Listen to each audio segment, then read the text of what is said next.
Hello, friends. Thanks for joining today's presentation. It's an exciting one for us as we'll be unveiling the latest addition to Real Story Group's research about journey orchestration technology. My name is Scott Dill. I'm on the business development team here, and our founder and CEO, Tony Byrne, will be on the line shortly to walk us through the heart of today's presentation. So again, thank you very much for taking some time out of your day to join us. I'm going to turn things over to Tony Byrne for the presentation today. Tony? Yes, thanks, Scott. The little bit of background about Real Story Group. The quadrant on the left, we're making a little bit of fun. I think you know what.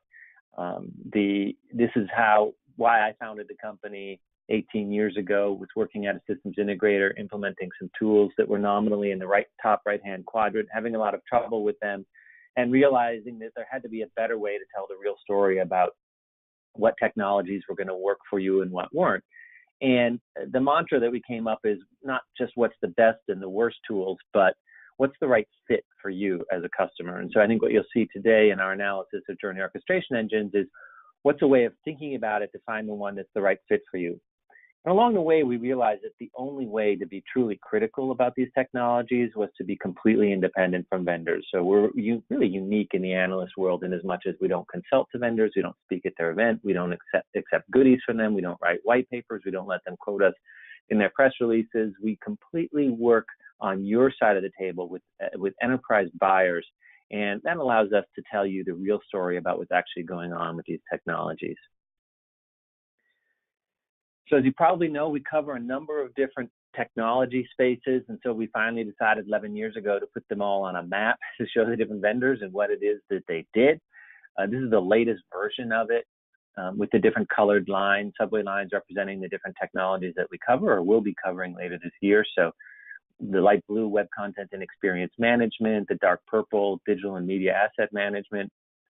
The kind of brown line is marketing automation, campaign execution. Interesting webinar about what's going on in that space next week.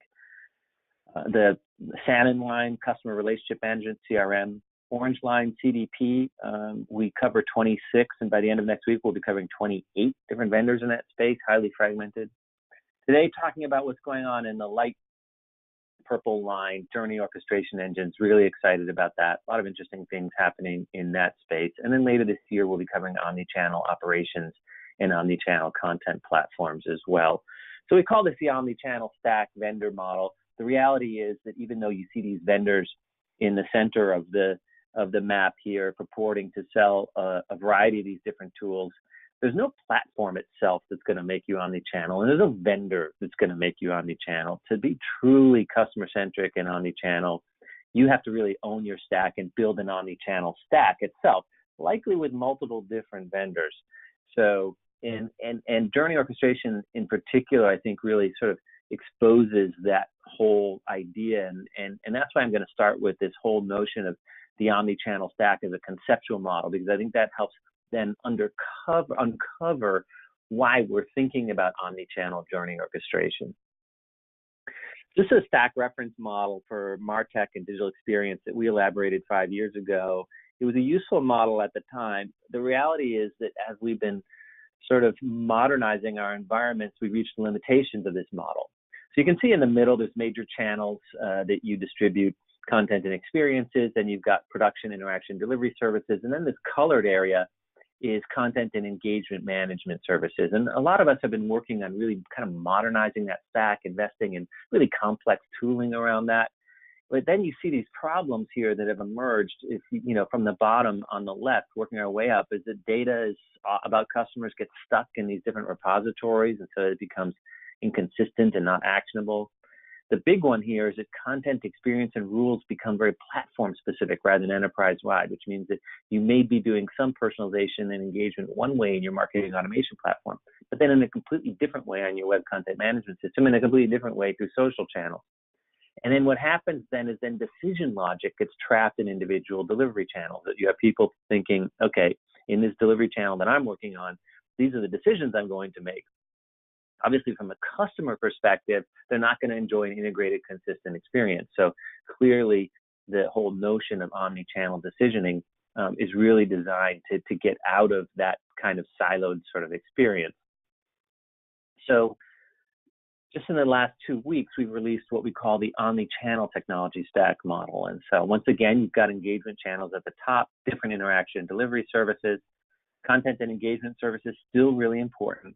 But then introducing what we describe as a set of enterprise foundation services. So these are things that from an enterprise-wide perspective, you want to deploy across departments, across channels, across technologies, to make these capabilities available for whatever your customer-facing environment is.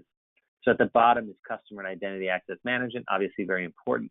Intelligence hubs, where you're doing analytics, reporting and visualization, predictive modeling. Then these 4 here that are in the middle are really interesting: customer data platform, content platform, operations hubs in green. And then today we're talking about campaign and journey orchestration and decisioning engines. And so the point here, though, the larger point is that you're moving services lower in your stack. So at the channel specific level, yeah, you're still doing contextualization, you're still doing experience assembly, you're still delivering these experiences, and you're still interacting with customers, and that's important, and you have to do that right. But what you're doing is you're abstracting and extracting these enterprise-wide services to be able to do them across channels. So you have your core data in one place, your core content, your insights, orchestration and personalization of these experiences and journeys. So that's a big part of what we're talking about today. And then, of course, omni-channel collaboration. So the key mantra here is to move services lower in your stack. So this is the one time that I'm going to disagree with the U.S. former First Lady Michelle Obama, who famously said, you know, when they go low, we go high.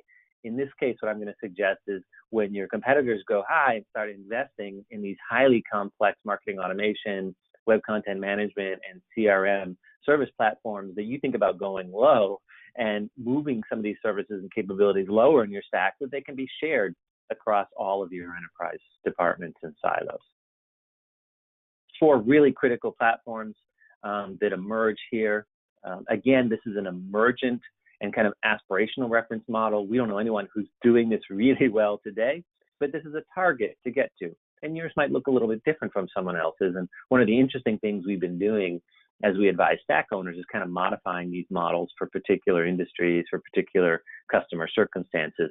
But these 4 in particular are really interesting.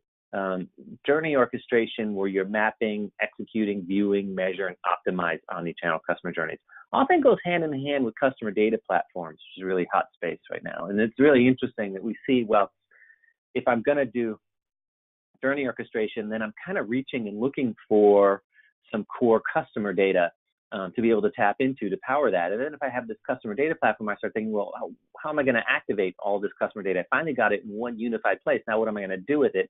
And very often you start thinking about journey orchestration. So there's a kind of a twinning that goes on there.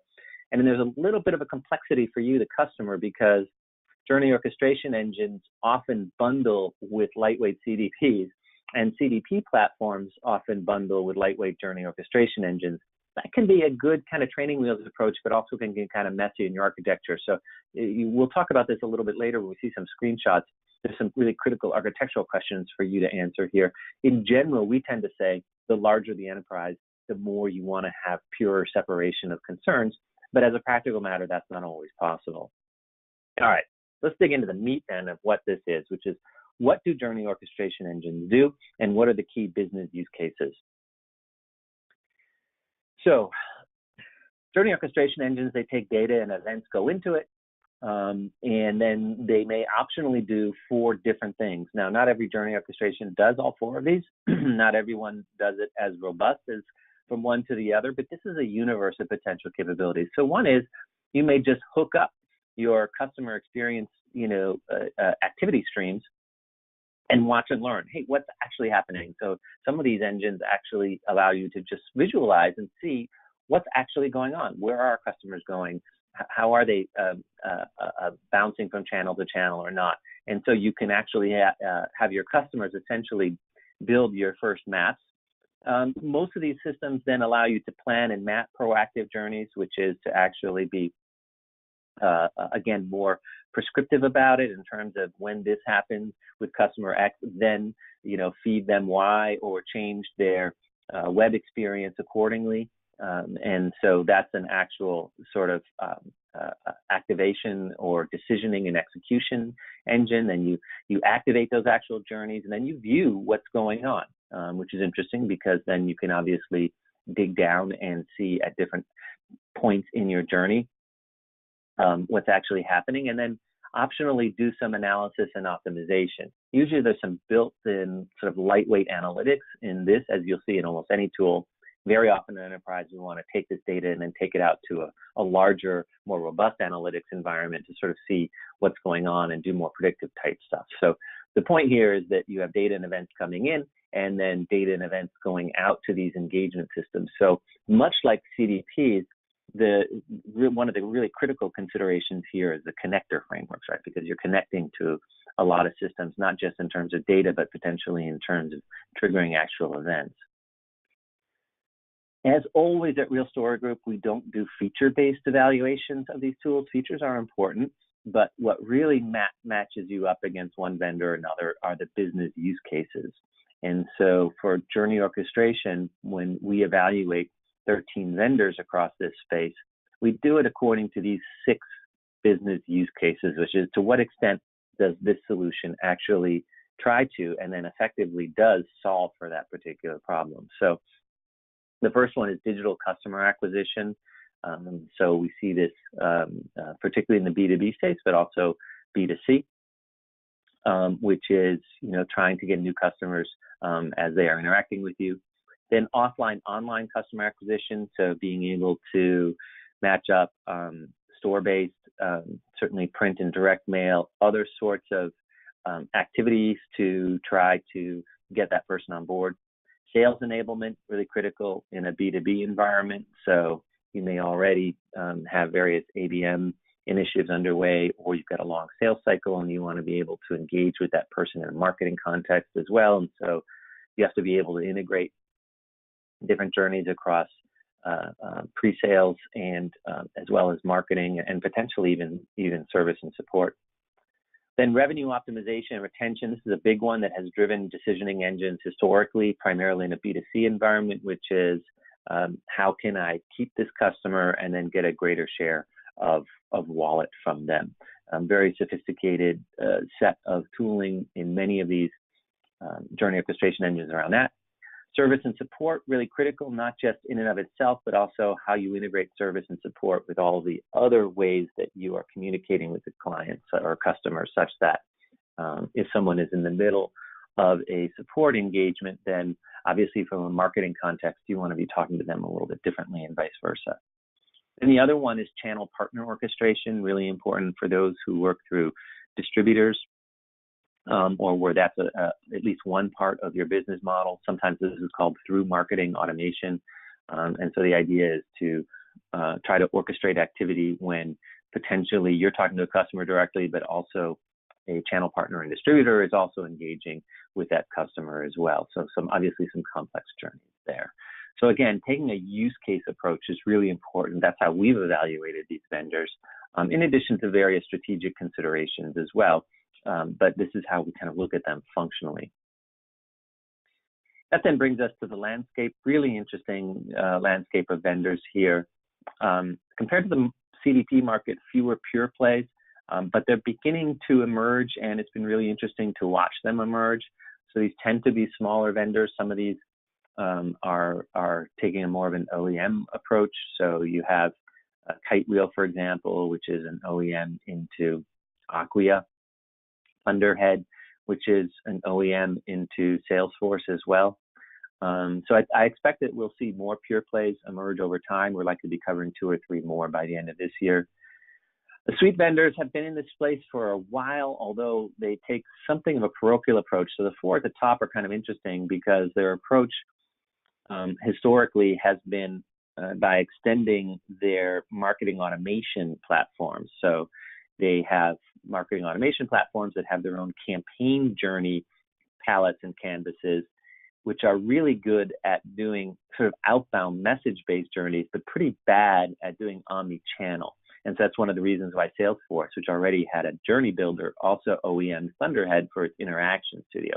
IBM, as you know, has sold off its entire MarTech stack. I think this bodes very, very poorly for the existing customers of IBM. Other analysts disagree and are very sanguine about this. I think this is actually very bad news. And so we'll see what Centerbridge, the new owners, does with this. You'll likely see a new logo there. Not very optimistic about the future of that platform. The ones on the bottom are kind of interesting. They come out of the BPM space. And it's interesting to think about journey orchestration engines as largely kind of BPM for omni-channel engagement, or BPM for CX, if I can say that. And so some really powerful, interesting platforms here. The major problem with these vendors is that you get tied into a number of other pieces of their stack. So it's not like you can just buy it discreetly, which I think is really unfortunate for customers, because at some level, for many of you, these solutions might be ideal because they're robust, but on the other hand, they tend to tie you into broader sets of infrastructure with these vendors that may not work out well for you. So definitely pros and cons across all three categories of these. We evaluate them all in some detail and can show you the specific pros and cons that may or may not work for you.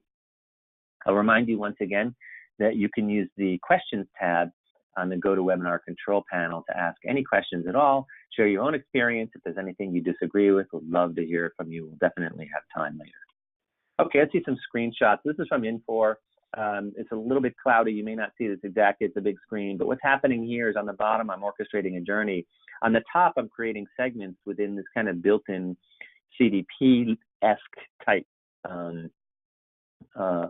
bundle that comes with it. So this may work well for you if you don't already have a CDP, and if Infor has all the connectors and you trust them to be the place where you're unifying the majority of your customer data.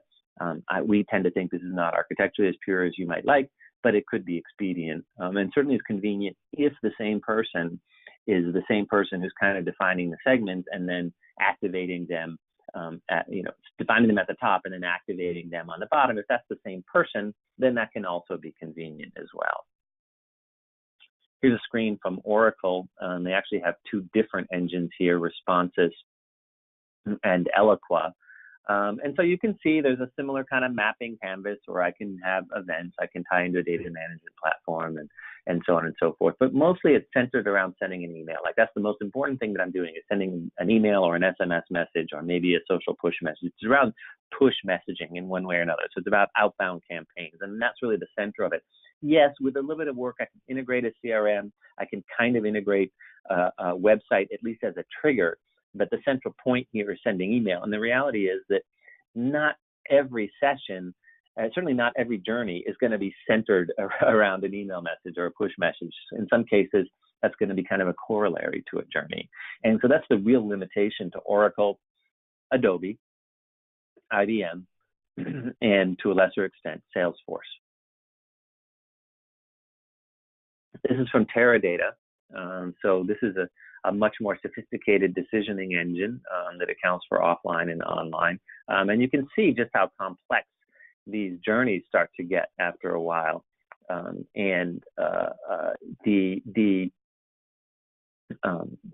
demos that you see often look very smooth like this, kind of understandable. In real life, when we actually work with enterprises doing this, we find some extremely complex palettes here, and the visualizations after a while become a bit of a stretch. And very often you have to kind of drill down into an individual point in the either decision point or stage in the customer journey to really understand exactly what's going on. But you can understand the level of sophistication and the kind of branching that's available here in terms of applying different kinds of decisions based on different types of customer segments, and in this case, what promos are going on and that sort of thing. Almost all these tools are going to have some simple built-in analytics. So in this case, it's trying to upsell someone from economy class to business class, and trying to do that within 2 minutes, and where was the goal reached, and all that. So pretty basic, goal-oriented, and particularly for marketing-oriented use cases, This is a very useful way of doing this. I reiterate once again that the whole point of this is not just to do marketing use cases, and that's an important distinction among these tools. Some are very marketing oriented and others are more truly omni-channel, and you've got to kind of figure out what's the scope of this. My wish for you is to be able to think about this in a more omni-channel context.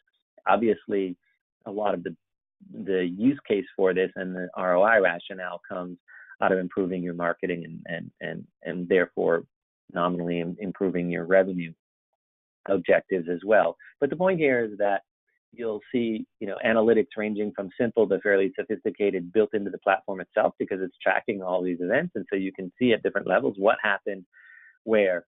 What it doesn't really tell you is why, and so that's why it's really important as well to integrate this with your broader analytics and intelligence efforts that are happening across your enterprise, what we call your intelligence hubs, to integrate this data with those so that they can, real data scientists can work on this and potentially in other platforms reveal to a much greater extent what's really going on. So the analytics demo well in these, but also tend to be, somewhat parochial to just what the journey orchestration engine is seeing and doing. This is from a vendor called Pointillist. Really interesting take on this. It's a younger vendor, and their big thing is really more around visualizing journeys and interpreting what's going on rather than necessarily doing explicit decisioning. In fact, they don't really have a decision engine. So what they do is you hook up your various platforms in terms of data and events, and it tells you what's going on. And it allows you to drill down on what's happening across all of your different customer journeys. And then to the extent that you optimize them, then you go to that edge and that edge platform and work with that team to then optimize that journey and see the results round trip back. So this isn't really, it's more of a journey observation engine than a journey orchestration engine. And so the vendor is evolving a little bit, and I think we'll be doing some more proactive orchestration in 2020, but a really interesting take on it. It may work for enterprises where I don't necessarily want that central control person actually influencing, triggering what's going to happen on our website. I want to leave that to our web people to do.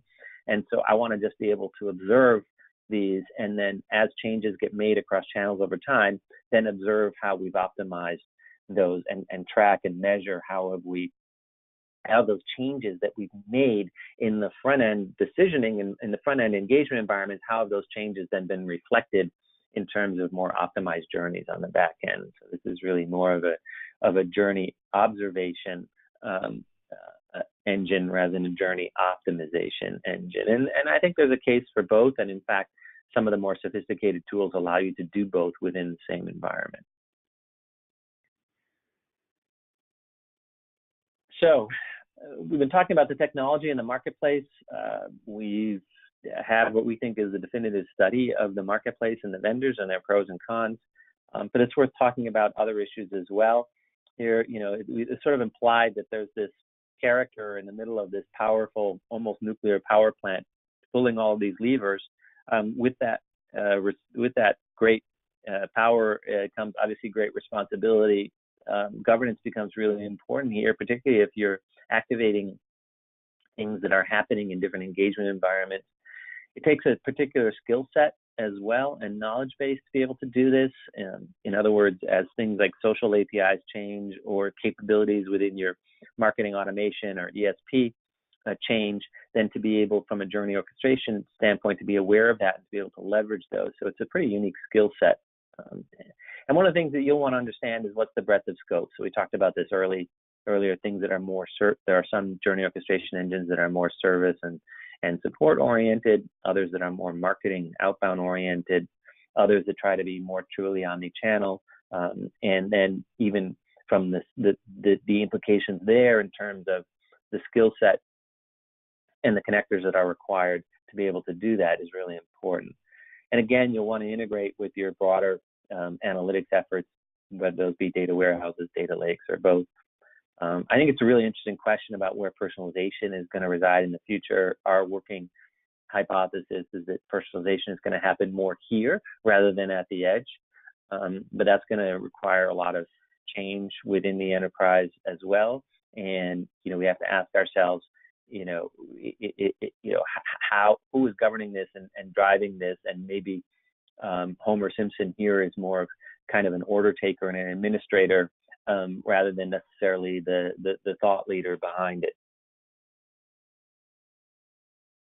I think there's a larger issue here, which is, there's this person we call on the left, Stacy, the stack owner. She's an ops person who's responsible for the entire stack, has to make decisions about service boundaries and other issues. We tend to make nice, neat little boxes around it, but the reality is vendors push and expand, and there's a lot of overlapping capabilities. And her job is really to try to figure out which tool does what. So this is the person at Real Story Group we really work for. We think that Journey Orchestration Engines done right could really make her life a lot easier by providing these capabilities to her frontline engagement people. Our mission in life is to be kind of a shield for Stacy so that she doesn't have to dig around and answer as many questions, and can think about what she's going to have for lunch that day, that delicious veggie burger that's on her mind. And to that extent, we offer a variety of different subscription offerings. Our simplest offering is what we call Vendor Selection Advisory, which is that you subscribe to our hard-hitting, really critical vendor evaluations on one or more of those subway lines to inform and empower your tech selection team with critical advice and critical research and candidate advice from us. So that's one way to work with us. About half of our subscribers choose what we call the omni-channel stack advisory. So this is advising stack owners on strategic decisions and technology choices, and they're constantly out there reviewing technologies, including sometimes merging with other companies and having overlapping technologies. Sometimes tools get bought and they don't know it, and so they get access to all of our vendor evaluation research.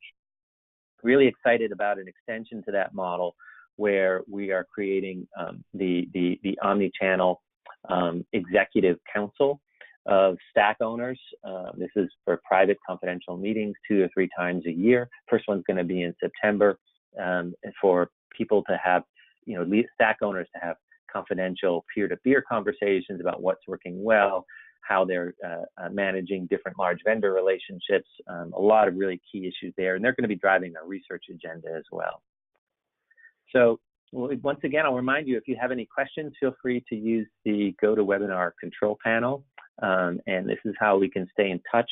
As I take a look at some of the questions that have come in, Scott, maybe you can talk about next steps.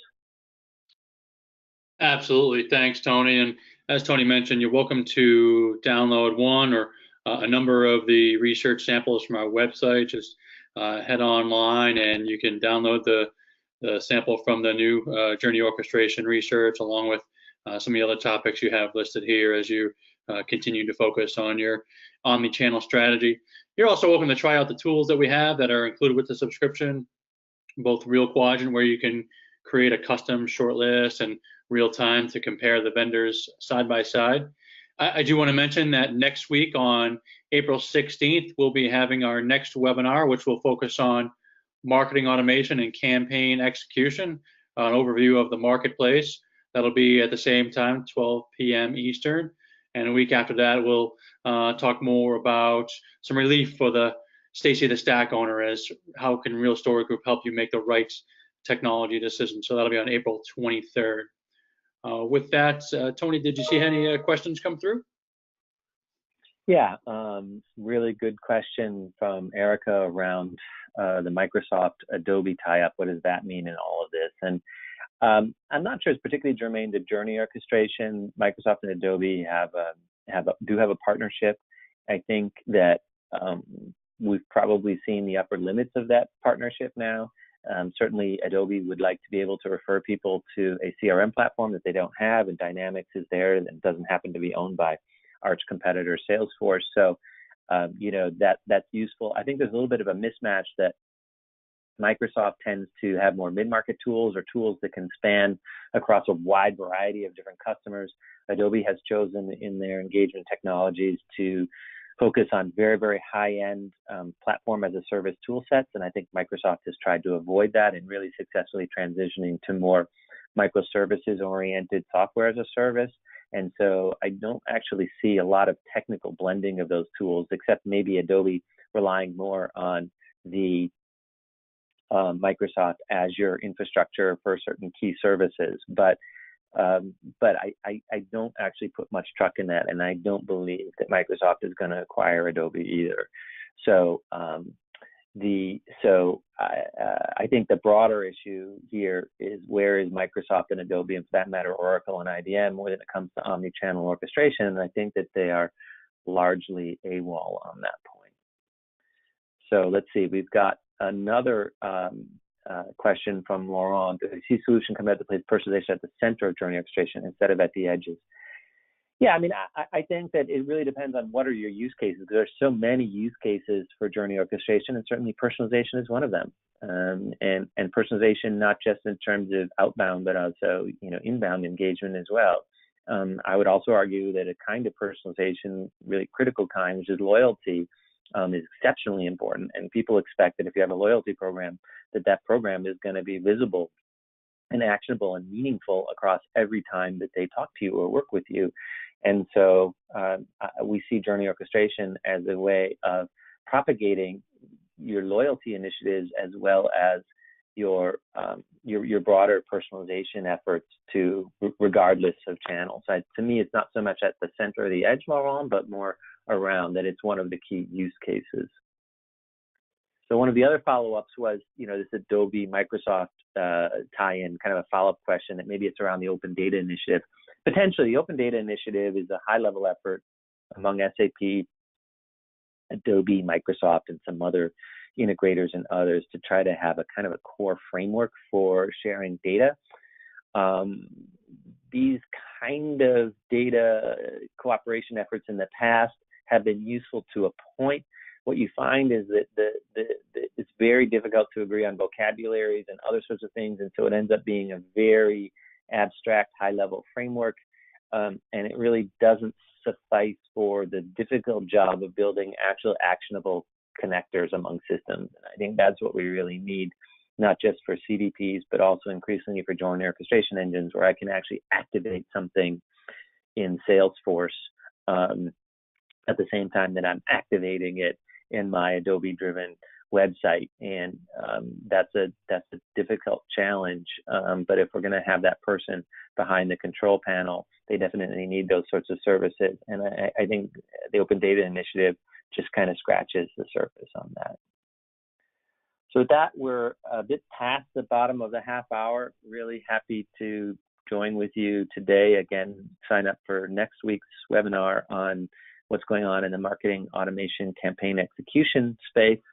And certainly some follow-on webinars, as Scott mentioned, about what some of the key challenges that Stacy, the Stack owner, is facing.